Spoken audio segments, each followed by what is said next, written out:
Welcome into Raiders Roundtable, presented by America First Credit Union. I'm JT, along with Q Myers, Lincoln Kennedy. Coming up here, really appreciate the Raider Nation for downloading us, sharing us, and being a part of this podcast, audio, and on YouTube TV. And we got a big one coming off the Jacksonville loss, and we'll preview the upcoming game this Sunday as the Raiders return home at Allegiant Stadium to take on the Indianapolis Colts. And there's a lot on the bone with that one, Q, with what's happening with Indianapolis. We'll get to that here in a little bit. But another disappointing loss for the Silver and Black, 27-20 after a 17-point lead. It's amazing.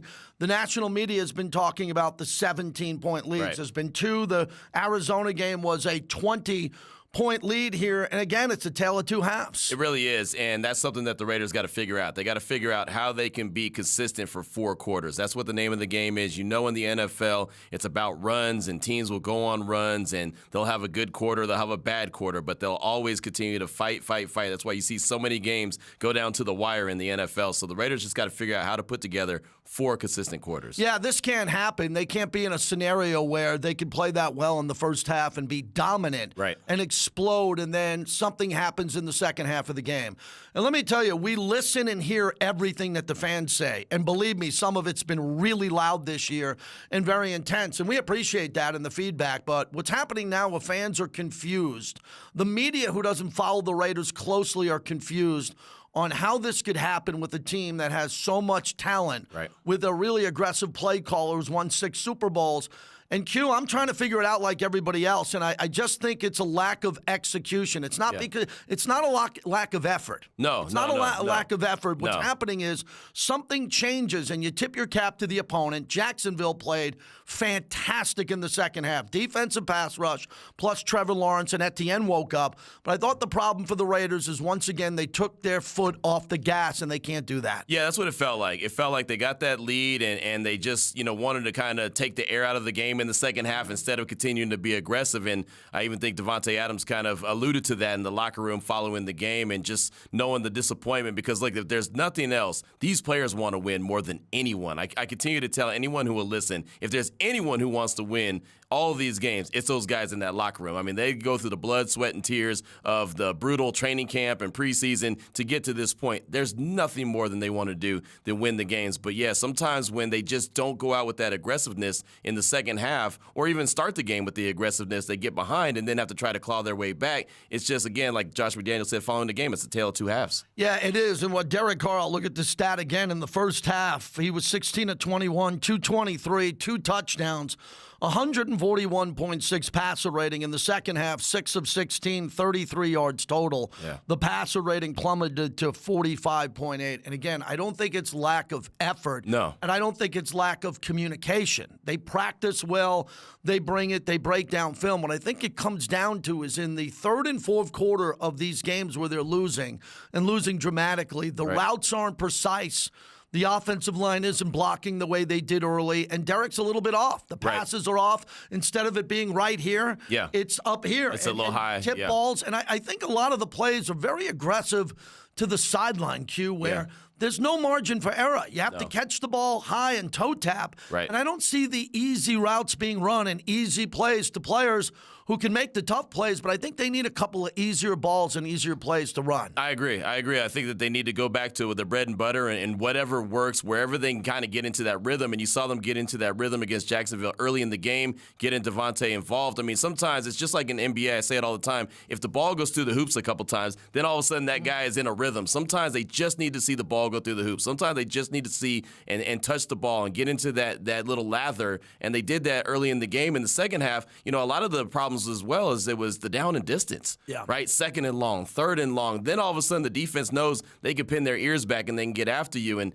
that's why I understand what Josh McDaniels was trying to do when they tried to establish the run in the second half, because as he mentioned on Monday in the media session, you can't, it's not ideal to drop back 62, 63, 64 times, because that 64 opportunities for a defense to make a play, right? So you can't always do that, but at the same time, you got to find that middle even and being aggressive and also trying to get balance. Well, that's the problem with this Jacksonville loss is what happened was you could throw it on them all day. Yeah. In the first half of that game, they were destroying Jacksonville. A couple of wide open touchdowns, the second one to Devontae, and they got away with it with Josh Jacobs, who had those 3 games that we've talked about on Raiders Roundtable that were like a Marcus Allen 3-game running streak here, but when they were feeding him on first and even second down and taking it up to 3rd and long, I just thought that the plays on 3rd down were super aggressive into coverage. Right. Instead of moving the pocket and having some short 3rd downs to Hunter Renfrow. And let's get this out of the way. Darren Waller not being available is really hurting the team. It's big. No criticism of Darren with this injury. If the trainers and the doctors and the coaches come together and he can't go, I'm fine with that. Right. This is a thoroughbred athlete. But the point is, when he's not out there, it takes 11 defenders down to 2 that don't have to guard him and guard him really close. And I think it changes the game. Where would this team be with Darren Waller in the last 2 losses in New Orleans and especially Jacksonville if he was available in the second half on 3rd down? Forget about 1st down. Right. Forget about 2nd down. I'm just talking 3rd down. Derek's looking at Devontae. Devontae's covered and Renfro's covered in the slot, and Darren is wide open over the middle of the field. Exactly. When this offense was designed, it was designed with the 3-headed monster. Yes. What I mean by that, I'm talking about Devontae, Darren, and Hunter Renfrow. And, oh, by the way, then Josh Jacobs as well. And so that just opened up the whole game, and it just hasn't been able to be that consistently this year because Darren's been out with the injury. And like you said, no discredit to him. I mean, if he's injured, he's injured. I mean, that's just what it is. But, I mean, it's a major and massive loss to this Raiders offense, and it just throws them off, and it just throws them off of what they're trying to do and what they're trying to get established. And, yeah, I agree, on some of those 3rd down plays, sometimes you got to roll the pocket, you got to make the easier pass and just pick up the 1st down and keep the chains moving. And there's opportunities sometimes, and, there was a pass to Devontae Adams in the second half that was a short little pass that he could have probably picked up 10 to 12 yards, little behind him, he puts it on the ground. I mean, it's just things are off just a little bit. You're talking about execution. Yes. That's the word around this building. Yes. Where everybody is amazed that the execution isn't perfect. Well, why isn't the execution perfect? Number one, the opponent. There's another team that has something to say about that. Team out there, and then, and then it's a new system, which I think is fair. But they had a lot of time. Remember, they chose not to play in the preseason. That was their decision, not to run these routes in the preseason with the starters. They come in, and they're not clicking precisely, and that's something that's going to take some time. But let's dip the podcast in reality and talk about a couple of big things. Everybody's questioning everyone now. The media, the outside noise is as heavy as I've ever seen it in Vegas. It was like this in Oakland and L.A. back in the day, but Vegas is not used to this, where the new market is and the new fan base is. And I remember last year the Philadelphia game. Philadelphia came in, the Raiders scored 31 unanswered, and the Eagles dropped to 2-5. Right, and that was going into the bye week for the Raiders. Yes, and we both do national shows, and I can tell you this. The Eagle fans wanted nothing to do with Jalen Hurts. They wanted him out after 2-5. And Nick Sirianni, everybody said get him out in 1 year. Who is this guy? Who is this guy, Nick Sirianni? He didn't have 6 Super Bowls like Josh McDaniels. Right. They stuck with the plan.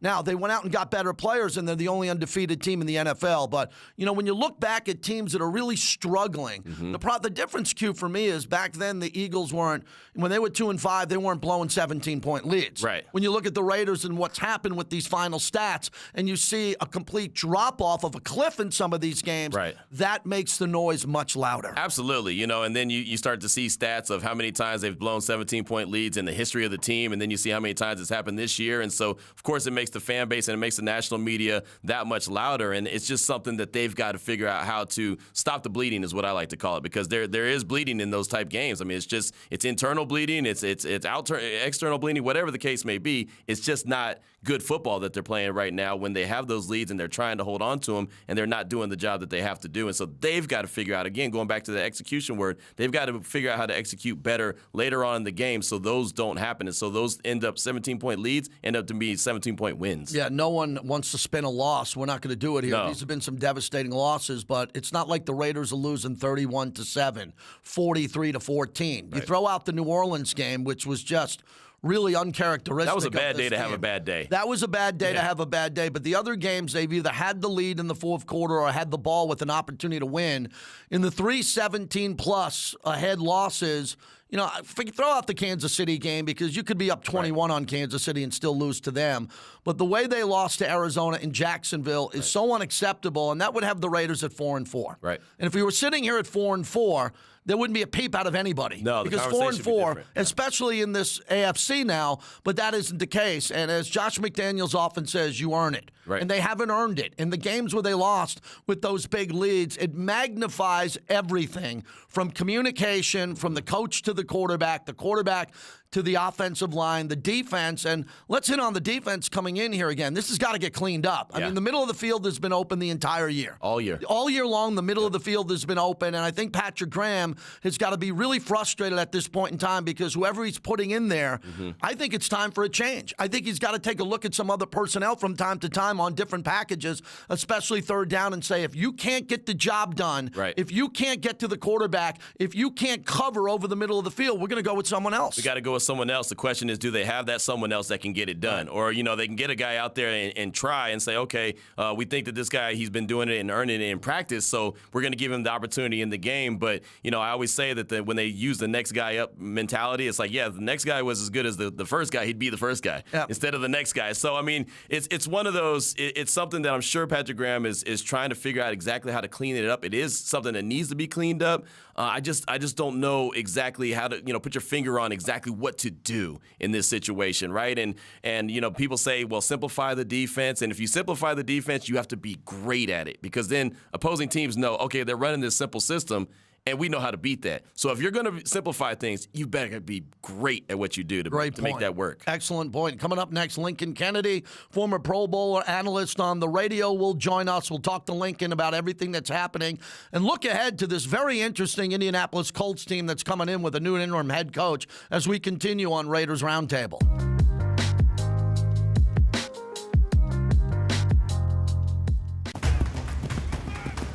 When you're a part of a team, there are expectations. And one of the things I expect from my team is trust. I work hard to win, and I trust my team to work hard too. That's why I feel good about America First Credit Union. They're my financial team, and I trust that they'll always be there for me and my community. I'm Hunter Renfro. Join me in the America First team today. 60 years in the making, the Raiders now have a permanent place to call home, and the doors are open to get a world-class behind-the-scenes tour of their new home. An attraction unlike any other in Las Vegas, Allegiant Stadium. The Las Vegas Raiders invite you to experience the expertly guided tour that includes exclusive access to areas restricted to only football players, coaches, and staff. For more information, visit AllegiantStadium.com/tours.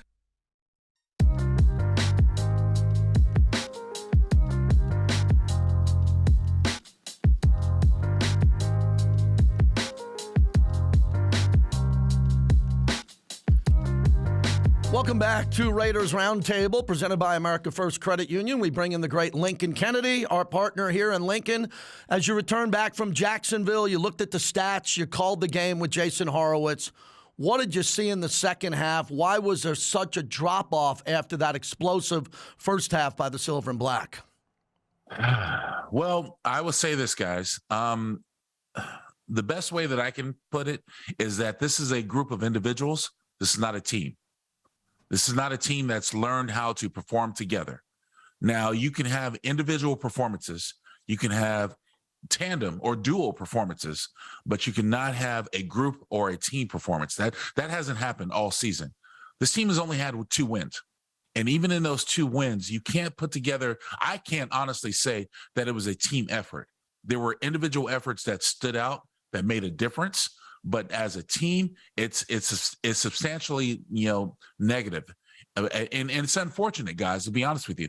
At this particular junction in the season, I would have thought this team would have come together. But right now, JT, Q, this team doesn't have an identity, in my point, in my emphasis. So what does it take? With that being said, what does it take to become a team and come together? And you're going into week 10 now. You know what's interesting is I don't have an answer for it. Right. Because you would have thought that going away for a week in Florida together would have brought you closer. You would have thought that the things that this team has been throughout this season would have brought you closer. To some extent, I think they're closer. I think you have individuals, you have people that are playing hard. You have coaches who are coaching hard, but at the same point, Q, I don't know how you come collectively together as a team. Because honestly, in my opinion, guys, I don't think let's put it this way. I don't think what the coaches have in mind fits the individuals they have in play. Does that make sense? Yeah. Yeah, interesting comments, Lincoln. You know, you played at the highest level. What happened in Florida is it worked beautifully. It worked beautifully in the first half of the game. So whatever anyone wants to speculate, they went together, team bonding, this, that, kumbaya. It worked. They were up 17-0. It was pitch and catch to Davante. They were explosive. So whatever they prepared, they scripted plays, they were ready to go. It worked perfectly. What I thought the key to that game was, and the loss, was what happened in the final minute of the second quarter. As they scored, they got a field goal, they got the ball, they made the adjustments, and then they scored. The entire game flipped, and you can explain it. You're in the booth all the time when they defer. You win the toss, you defer, because you want to thread the needle perfectly and score at the end of the half and score to start the half. Jacksonville did that, ball game over. Well, JT, even in the first half, the momentum started slipping in the final minutes of the second quarter. You knew that Jacksonville was going to get the ball back in the second half. But in the second quarter, you know, as the game started to get away, the Raiders had trouble moving the ball. Right. They had, you know, here's the thing. In the first drive, when it seemed like a Davante Adams, you know, a game for glory. The fact is there was a lot of effort on Davante Adams' part to get the ball, to get in places where he could and get extra yards. Same thing with Derek Carr. His accuracy was precise in the first quarter in that first drive. That was a Davante Adams drive. There's no doubt about it. Here's the thing. When we go back a week before, the New Orleans Saints did a proverbial effort to take Davante Adams out of the game, and the Raiders didn't have an answer for it. This time, Jacksonville didn't really have an answer for Davante Adams, his effort and the way that the Raiders scripted it. But at the same point, when the game, you know, sort of evolved, when they tried to go back to Davante Adams, it wasn't there. Maybe it was the accuracy of Derek Carr. Maybe it was the inability of Davante Adams. Maybe it was the fact that he was still feeling, you know, sick from the week before, because we knew he was dealing with an illness. The Raiders didn't have an answer for it. Here's my thing. When you look at this offense, if you take Josh Jacobs away, you load the box, if you will, make him cut in the backfield as soon as he gets a football, makes him, you know, it makes him not as effective as he's been in the past. If you take Davante Adams away, where do you go with the football? Right. You make a conscious effort to go to the Hunter Renfrow. They tried that. You make a conscious effort to go to Davante Adams. They tried that. Where do you go? You know, I agree with your point that you guys made earlier in the podcast. This offense is missing Darren Waller. There's no doubt about it. There is no doubt about it. More importantly, when you go max protection and you only send 3 people out, if you're not going to look at Mac Hollins, who a couple times running down the field is wide open, there's something wrong with that. You see what I'm saying? Right. It's about adjustments, guys. It's about being effective. It's about being a team. I honestly think when it comes to the offensive performance, there are plays that are dialed up for number 17. There are plays that are dialed up for number 13. There are plays dialed up for number 83, who's not obviously out there, and Darren Waller. But there are not plays to adjust to what defenses are going to do to you during game time. And that, to me, is the biggest hamper in this offense. So looking at the defense, flipping it over, and the Raiders have given up 17-point leads 3 times now this season, and that's just something that can't happen. How much of a role does the defense's inability to get to the quarterback play in that? Because, again, another day when you see Trevor Lawrence have a not a career day, but he looked great. Q, this defense is not conducive to the personnel that you have. You've got to have better corners that can cover man-on-man when you try to blitz. It's that simple. You cannot give up. Here's the thing. I went into the game plan last week against Jacksonville, Q and JT, and said that the Raiders need to win on first. The Raiders defense needs to win on first down. They need to stop Jacksonville from getting good chunks of yards on first down. They did that. There were several times in the Jacksonville game that it was 3rd and 9, 3rd and long, and you throw an out route to a rookie receiver that's wide, that's not necessarily open. You either give a first down off of a pass interference, defensive holding, or a coverage a move, and you can't cover that. The Raiders defense is not necessarily conducive to the personnel they have. Well, then I'm going to wait. You're going to have to get there. Yeah, I got to go back on that. So these are NFL players, and they have NFL backups at the cornerback position. I can't believe some of the cushions that I'm seeing here. 6, 7, 8 yard cushions. And then when they play the soft zone, these corners let receivers run by them. And you taught me this a long time ago. If you're going to let a receiver go, it's because you're concerned about a screen pass. That would be Kamara, Etienne. They couldn't cover Kamara. Etienne, they did a better job. And I'm just surprised that the corners are letting these receivers release to the quality of safeties who are back there. Merrick is a young player. He doesn't have a lot of experience. Jonathan Abram bites a lot on pass plays. He's not good in pass coverage. And then you see Deron Harmon, who's very good, and he has a track record here. But Lincoln, why aren't they playing more bump and run, Willie Brown? And they're not Willie Brown. Willie Brown in your face. Where is the violence at the line of scrimmage? Where is the first 3 yards that you're tangled up so hard that you might get a flag because you got your hands all over someone? I never see that here. I'm wondering if he can do that, if Graham doesn't have the players to do it, or the scheme says we can't do that. He doesn't have the players to do it. You don't have a single high safety that can cover sideline to sideline. It's that simple. Okay. You don't. If you're going to play press coverage, if you're going to play bump and run coverage, with the style of defense they have, you need to have a single high safety that can cover sideline to sideline. They don't have that. You have a sideline. You have a safeties that can cover hash mark or center field to sideline, right, but not sideline to sideline. Does that make sense, guys? No, it does. It makes a lot of sense. And so to me, it feels like Patrick Graham doesn't quite necessarily have the players that he needs to execute the scheme that he wants to do. So what does he have? What can he do as a defensive coordinator, change things up to maximize what he does have in the players on defense? Well, the thought going into this system was the fact that you're going to have Chandler Jones and Max Crosby be able to generate pressure with your front four. That was the thought. Mm-hmm. Now, we know how phenomenal that Max Crosby has been playing. Chandler Jones has come along since the beginning of the season when I refused to pronounce his name, and just called him by a number. There have been other guys that have contributed. The problem now ultimately is with Divine Diablo going down in IR, you don't have a linebacker that can cover the center of the field. So there's a bigger hole. You put yourself in coverage trouble when you have, Jonathan Abram and Morrig trying to cover the middle of the field. They're not built to do that, guys. Yeah. It's just that simple.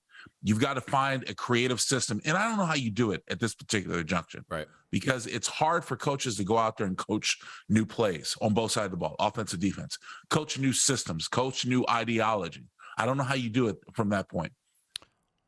Patrick Graham was brought in here to slow down Kansas City because he did a successful job when he was with the Giants with his two safety system. You don't have that ability here. It's not present here. You can't do it with the personnel that you have.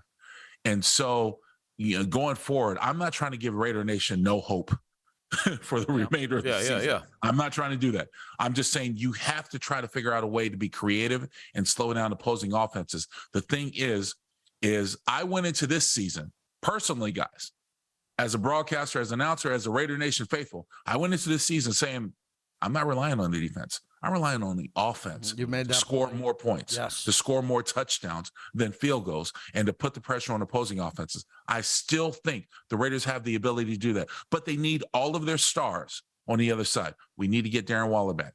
You got to find a way to get him back in the system, because there are many plays that you even see with Foster Moreau that they're not for him. They're for number 83, and he's not present in the system. It hurts the Raiders. All right, Lincoln, as we move on to Indianapolis here, the Raiders' run defense could be stout at times. I think that's very important. Depending on Jonathan Taylor, as we record this, it looks like he's going to give it a go and try to play here. He didn't kill the Raiders last year, as we talked about, so the Raiders know what's going to happen. Before we get to the interim head coach, let's get into the run defense, what you see in the middle of the field. You mentioned no Divine Diablo and what the Raiders have to do with their front seven to slow down Indy's run game. Well, I think they've had to some success. The Raiders defense has had some success with the way they're playing their defense to slow down opposable running games. Max Crosby has been a beast, shooting the gaps.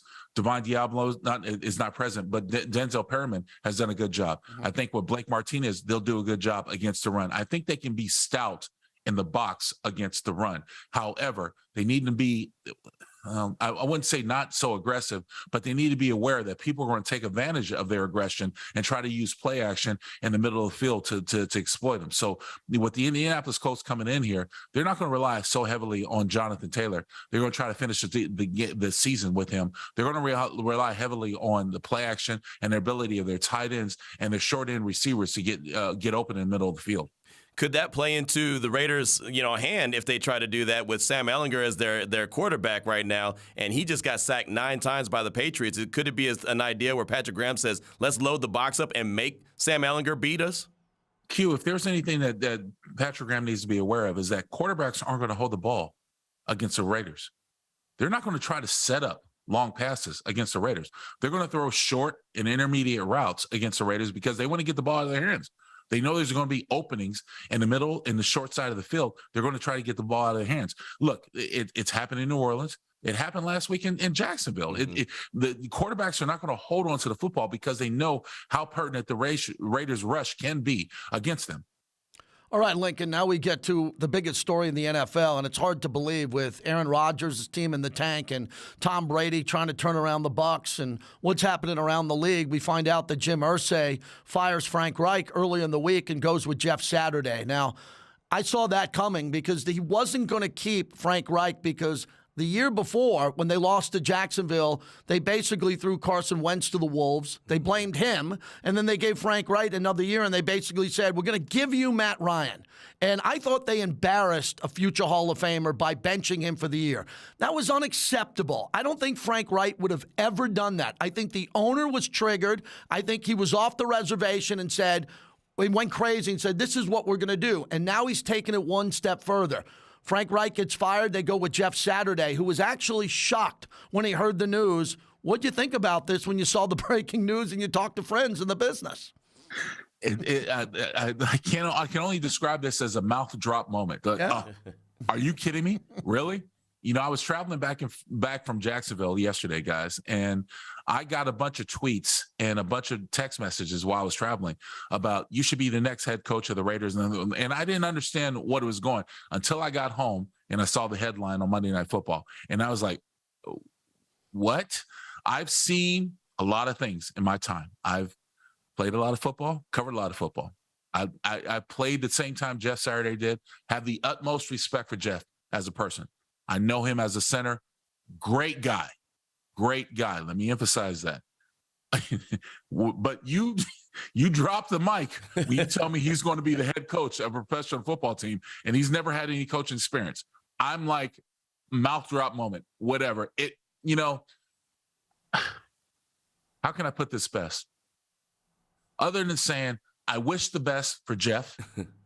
I really do. I wish the best.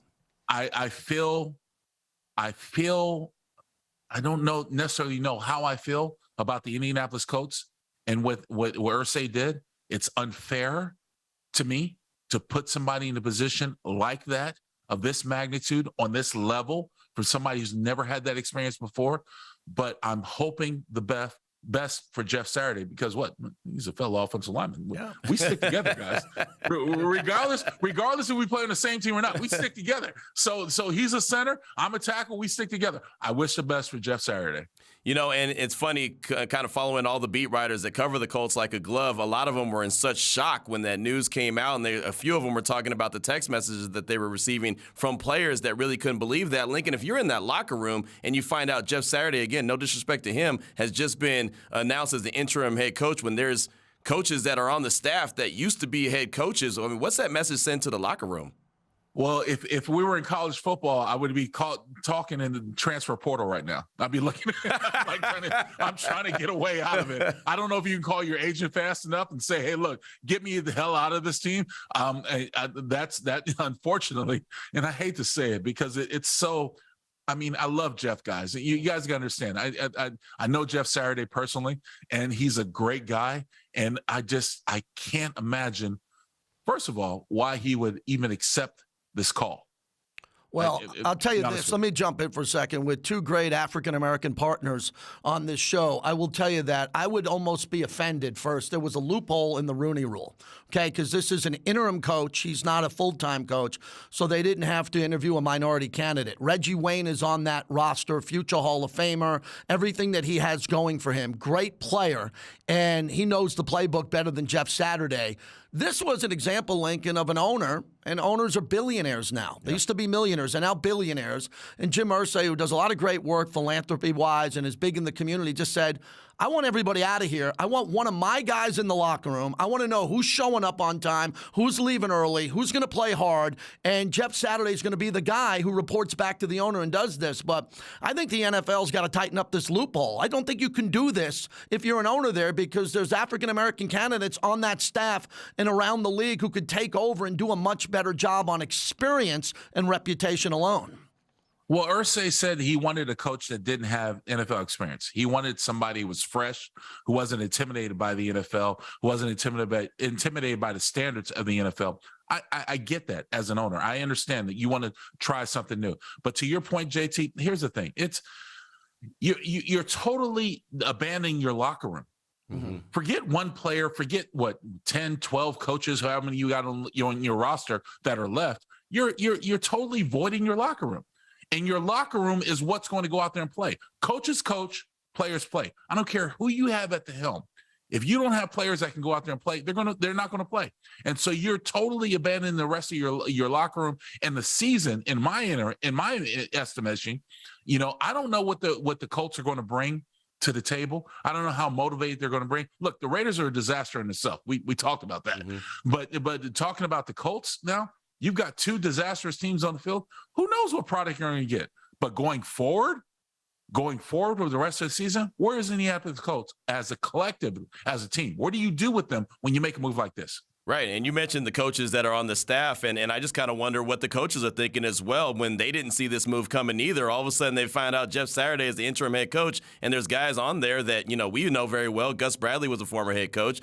John Fox was a former head coach, and none of those guys get the opportunity. It's a guy that they didn't even realize was really even in the building. I feel like that's they too are looking for the transfer portal.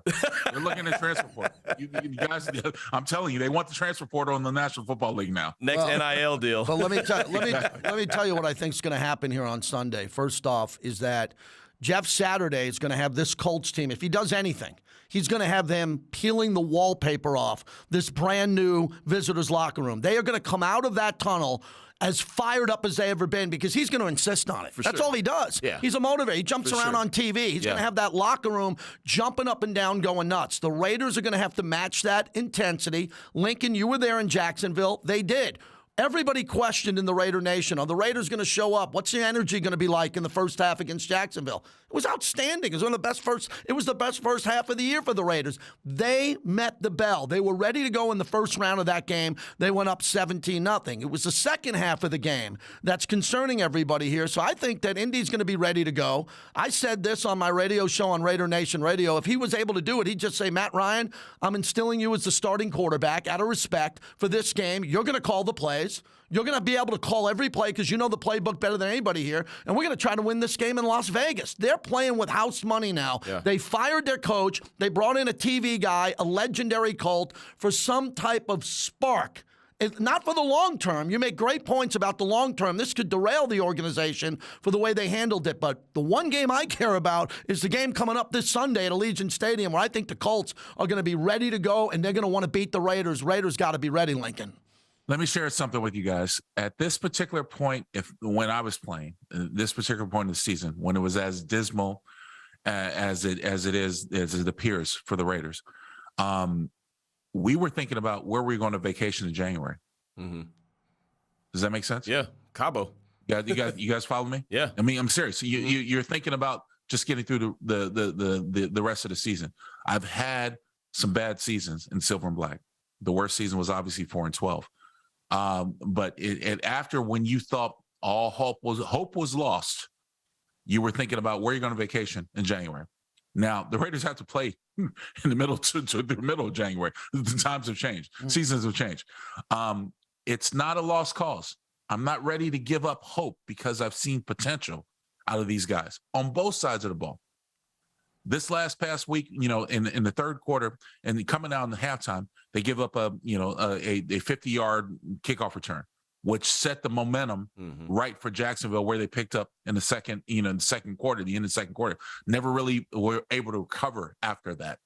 I'm not ready to give up hope on this silver and black team, but they need to have a moment of resolve as a complement to a team effort, not individuals, a team effort, not duos, not a group, a team effort. All three phases of the football need to play well together to complement one another for 4 quarters. We haven't seen. Yep. I'm hoping that we see it this weekend. We better see it, and I think we will. Lincoln, thanks for joining us. We'll see you Sunday. Thanks, guys. That's Lincoln Kennedy. When we come back on Raiders Roundtable, we'll take a look at the AFC West and the Raiders' upcoming schedule.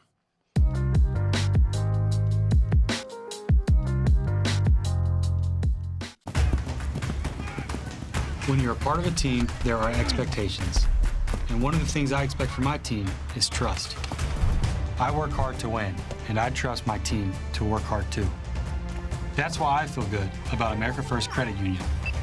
They're my financial team, and I trust that they'll always be there for me and my community. I'm Hunter Renfro. Join me in the America First team today.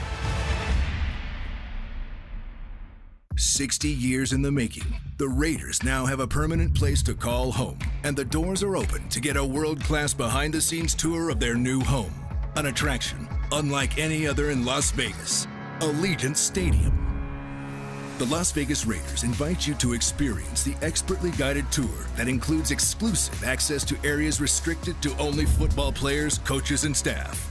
For more information, visit AllegiantStadium.com/tours.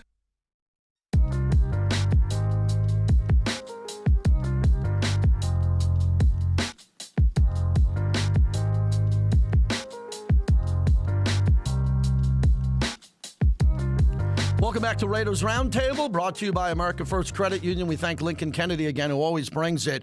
Let's take a look at what happened this past week. Both the Chiefs and the Chargers should have lost. The Chargers, the ball's bouncing around at the end of the game. If Atlanta falls on it and holds on it, they win the game. The Chargers get another break. Credit to the Chargers, their kicking game wins them a game again, which didn't happen back in the day, I can tell you that. No, it's funny that a lot of times you'll see the Chargers and you see what happens in their game, and they'll have the tough breaks and they'll end up losing that game. This time they got the fortunate bounces, like you mentioned, right? And then their kicking game comes through in the clutch, and so they win the game. And that kind of seems like what the Chargers season has been. It hasn't been really clean at all, any of their victories, even including against the Raiders to start the season off. It just seems like they find ways to walk into wins, and sometimes that happens. Sometimes you walk into wins. The Raiders did it a lot last season. This year it's not happening, but the Chargers are finding ways to, like I said, stumble into victories. That's an outstanding point you just made, Q, because sometimes a game just breaks your way when you're going to lose it, and the Chargers are fighting through injuries and to get to 5 wins. We go to Kansas City.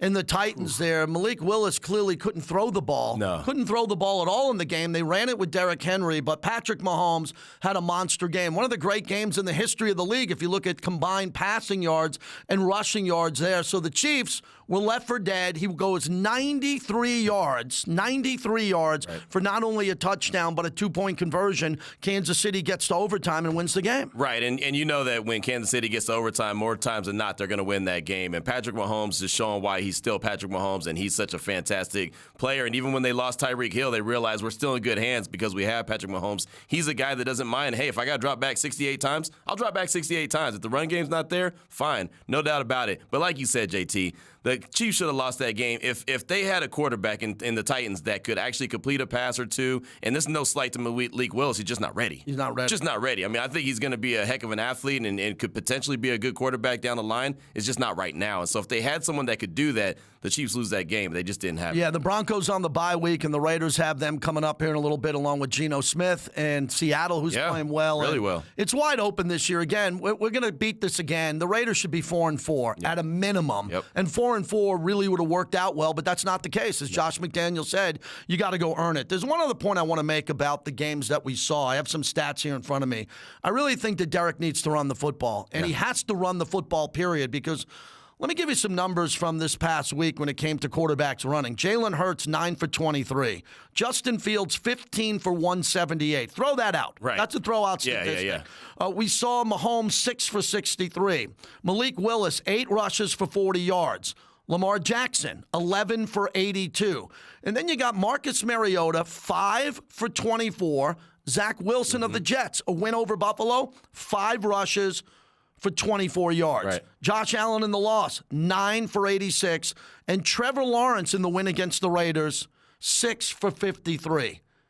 Derek has to run the ball. Not maybe run the ball. Right. He didn't show up on the stat sheet. And he had a Hall of Fame first half. I think in the second half of this game that just passed up, if Derek could run for 1 to 2 first downs, anywhere from 6 to 11 yards, the Raiders win the game. We're talking about adding one more set of downs in these second half games that they've lost. I think it's imperative that they find a way to get Derek to giddy up and start running outside the pocket. Not when he's under chaos, not a design play every time, Q, but he's got to see an opening quick and not wait for guys to get open and just take off and get a first down. I agree 100%, and we've seen him do it earlier in the season. You know, I know it's not his comfort zone. I know it's not what he wants to do, but it is what he needs to do. You know, again, these rushes, I mean, it doesn't really even matter about the yardage. It's the timing. Absolutely. You know, 3rd down, 3rd and 5, if you could pick up that first down, like you said, give your offense another set of downs. That's key, and that was key in, you know, the Broncos game when they won that game at Allegiant Stadium. I think he picked up 5 first downs, a couple sneaks, and a couple of runs he picked up on 3rd down. That was huge. He's got to get back to that, and there's a time he did it. I know you've mentioned it so many times. He's a hell of an athlete. He's got to go out there and be that guy. We're saying it because we know he can do it. Yep. Let's take a look at the next 4 games coming up here. Obviously, the Colts Sunday, Denver on the road, winnable game. I thought when the schedule came out, Seattle was a lock. I didn't think Geno Smith would be the player he is. Right. Comeback player of the year. And then, fortunately, the Raiders get the Chargers at home, which is a payback game. And the Chargers, you know, this is not one of the great Charger teams of all time. So that's what the Raiders have in front of them. But Q, as we've learned on Raiders Roundtable, one at a time. One at a time. I've said it so many times throughout the course of the season. I've said it on Raider Nation Radio 920. There's not a team on the schedule the Raiders can't beat. But the key to it is going out and executing for 4 quarters, going out there and playing the way that we know that they can do. We see in spurts, we just don't see consistently. If they can find a way to be a consistent team, going back to Lincoln's point about individuals, they're a consistent team. They can win any of those games we just mentioned. They just got to go out there and do it. For Lincoln Kennedy and Q Myers, I'm JT. Thanks for joining us on Raiders Roundtable, brought to you by America First Credit Union.